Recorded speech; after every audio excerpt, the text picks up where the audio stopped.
¿Es posible el acoso o mobbing laboral en el teletrabajo? ¿Cuáles son las condiciones y las herramientas de nuestra normativa para hacer frente a ello si es posible? Esto en el video que a continuación sigue. Pues bien, en definitiva vamos a aclarar algunos conceptos. El teletrabajo es definido por la OIT en su tesauro como el trabajo realizado o prestado a través de medios informáticos o telemáticos. Dicho así, aparece como una conceptualización sencilla. Esto sería un teletrabajo, un trabajo prestado a través de las herramientas tecnológicas que hoy nos permite comunicarnos a distancia. Ahora bien, el convenio 177 de la OIT, que es el que define el teletrabajo, en definitiva, es un convenio de trabajo a distancia, por lo que podemos decir que el teletrabajo es una especie de trabajo a distancia. Data de junio del año 1996. Es decir, hace ya muchísimo tiempo. Han pasado prácticamente más de 2 décadas. La Argentina ha sido el único país de la región que ha ratificado este convenio mediante ley 25.800, 7 años después de la entrada en vigencia del convenio OIT o de la celebración del convenio OIT. Sin embargo, no obstante, en Argentina el teletrabajo no está regulado, el trabajo a distancia tampoco. Existe únicamente una disposición, una normativa, una ley específica del trabajo a domicilio, que es aquel que puede prestar el trabajador en su domicilio o en otro a elección del empleador, patrono o tallerista. Y debemos señalar que para la OIT, cuando hay trabajo a distancia, es aquel que desarrolla el trabajador en su domicilio o en algún lugar elegido por este último, es decir, por el trabajador. De más está decir que la ley de trabajo a domicilio de Argentina se encuentra absolutamente fuera de uso cotidiano y normal y no abarca ninguna de las circunstancias actuales, puesto que es del año 1941, data de esa época la regulación del trabajo a domicilio. Estamos hablando de casi 80 años. No ha previsto ninguna de las variantes que hoy la tecnología permite para lo que denominamos teletrabajo, home office o trabajo a distancia por medios telemáticos. Bien, dicho esto, debemos decir que el convenio 190 de la OIT, sancionado en junio del año 2019, ha determinado el concepto de violencia. Nos ha dicho que acoso y violencia es toda conducta, acción, omisión, prácticas que amenacen o dañen la integridad psicofísica del trabajador. Incluye la violencia sexual, incluye la violencia por razón de género, incluye el acoso sexual. Y nos dice además la OIT que la legislación de cada país podrá definir la violencia y el acoso de modo conjunto o separado. Y aquí es importante establecer una distinción, porque si bien todo acoso es violencia, no toda violencia es acoso. El concepto de violencia y acoso del OIT nos dice también que esa práctica indebida, esa conducta indebida u omisión indebida dentro del ámbito laboral puede ser una única vez o un número determinado de veces, puede ocurrir una vez o varias veces, en varias ocasiones. Y aquí, para ser precisos, debemos decir que el acoso laboral, tal y como ha sido definido por muchos autores, es aquel que importa una violencia no física, sino moral o psicológica,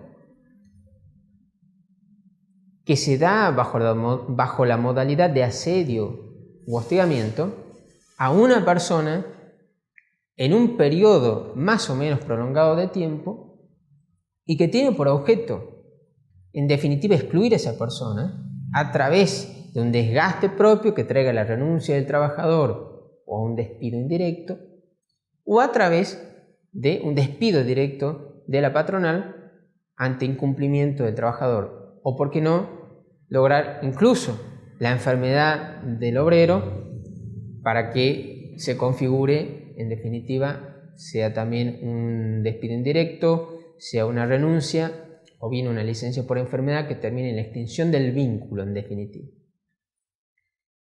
Esta violencia así desplegada, este hostigamiento así desplegado, se lo conoce como mobbing también. Existe alguna disquisición en cuanto a la cantidad de veces y a la cantidad de tiempo en que esta conducta indebida se despliega. Y como ustedes verán, esto es violencia laboral. Pero violencia laboral también puede darse una sola vez, puede ser incluso física, puede ser incluso sexual, y esto en principio no es mobbing. Pues bien, hecha esta disquisición, hemos de decir, en el teletrabajo es posible el acoso y el hostigamiento laboral. ¿Cómo? A través de varias herramientas. Por ejemplo, a través de la persecución al trabajador mediante la asignación de tareas por las vías electrónicas telemáticas pertinentes, excesivas, en horario o jornada excesivo, irrazonable, y mediante la utilización de lo que se ha llamado cultura always on, es decir, exigirle al trabajador que esté siempre online y a disposición las 24 horas para que en cualquier momento, por las vías pertinentes, por lo que conocemos como WhatsApp, Facebook, Instagram u otros elegidos por el trabajador, plataformas, esté siempre presto o listo a cumplir las órdenes o instrucciones del empleador o del empleado jerárquico. También se puede dar a través de la utilización de medios indebidos que implican una vigilancia irrazonable del trabajador, como exigir que esté siempre en cámara o que se registre permanentemente cada vez que hay un ingreso a la plataforma en la que debe cumplir sus tareas. Y en definitiva, ejercer estas potestades por las vías que hoy la tecnología permite de modo irrazonable y que impliquen una persecución sistemática al trabajador. Y aquí tenemos entonces un mobbing en el marco del teletrabajo. Porque la persecución y el acoso se pueden dar en cualquier circunstancia y puede usarse cualquier herramienta. No olviden que estamos frente a una violencia más sutil que la física y mucho más sofisticada. Ahora bien, ¿en qué puede derivar este acoso, este asedio, este hostigamiento, este mobbing? Como sabemos, puede derivar en enfermedad del trabajador. En muchas legislaciones se la considera un riesgo psicosocial a la violencia laboral, o particularmente al mobbing. Puede degenerar en el despido del trabajador que no puede cumplir la imposible asignación de tareas, o un desgaste tal que implique una renuncia del trabajador.